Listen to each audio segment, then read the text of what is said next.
Annie Slayton, and I think where we left off was kind of just talking through how I felt when I was diagnosed. So we're moving on now. So the next step in this was kind of deciding what course to take, and I think we met with the breast surgeon, and the discussion really was first around a mastectomy or lumpectomy. If I remember. First we found out. So I had that day that I was diagnosed with breast cancer, I had all those other tests done. And then the next day, we got the amazing news that the cancer had not spread past the lymph nodes. And so then my breast surgeon said, okay, I want to meet with you guys on like Friday, I think it was, and we'll figure out kind of next steps and talk about everything. So we went and with my mom and Josh, and we met with my breast surgeon, and we talked through pretty much all of my options, which basically was a lumpectomy, mastectomy, and then, she said there that I would be definitely going through chemo and most likely radiation. How'd that make you feel? I wasn't that surprised because unfortunately I have one of my close girlfriends who went through the exact same situation 6 years prior to me going through it. So I wasn't... Same days, right? Yeah, same days, same everything. It was a lot of similarities. Same side. Hi, Katie, if you watch this.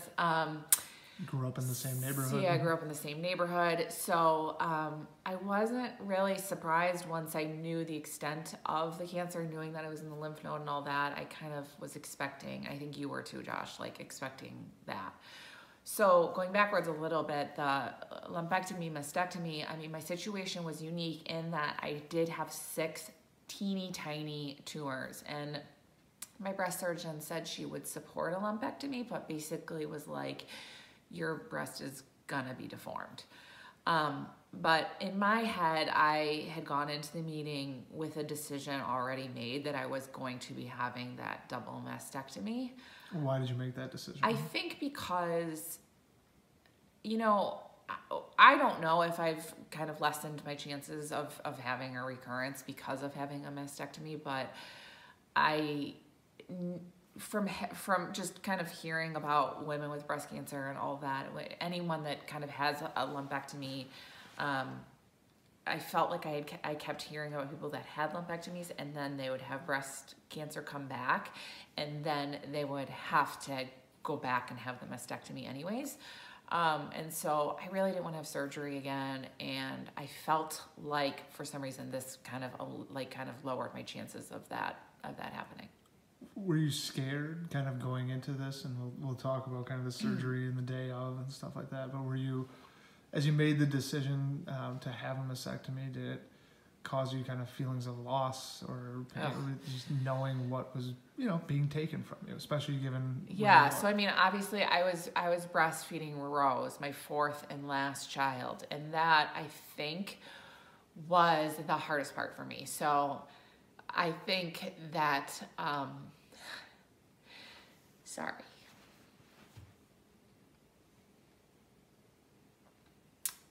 I think people are like, well, it's just breastfeeding, who cares? Like, kids drink formula, and my other children had formula and they were just fine with it. But for me, I think that was truly the hardest part, was just feeling like I was being forced into closing a chapter of my life that I wasn't ready to close yet, and it just felt really unfair. And here's someone that, the reason you found the cancer was because... Yeah, I mean, the reason I found the cancer was because I was breastfeeding, and thank God for that. It's just funny because, and I tell the story a lot, but I obviously also was experiencing some postpartum anxiety and stuff, and was kind of talking to my therapist 2 weeks prior to being diagnosed, and I remember saying to her, like, I'm not even worrying about weaning Rose, like, I'll wean her whenever she wants, and of course, I was kind of, again, forced into it. So talk about, you mentioned a therapist, right? You were going through postpartum. How did that, whether it's a therapist or someone else, having someone like that help you as you were going through this process? Yeah, God. I mean, it was everything. Like, I really recommend therapists. I think therapists are good things, and I think they help, especially when you are postpartum. unfortunately, men don't fully understand kind of what you're going through. And so I think, especially having like a female therapist, and mine specializes in the postpartum period, I think it was really helpful to have her there. I remember though, when I did share my news with her, she was like, oh my God. Between that and like the move to Minneapolis, she was like, you have a lot on your plate. Like, I feel like... So you decided to move to Minneapolis? Yeah. Yes, we decided to move to Minneapolis after all.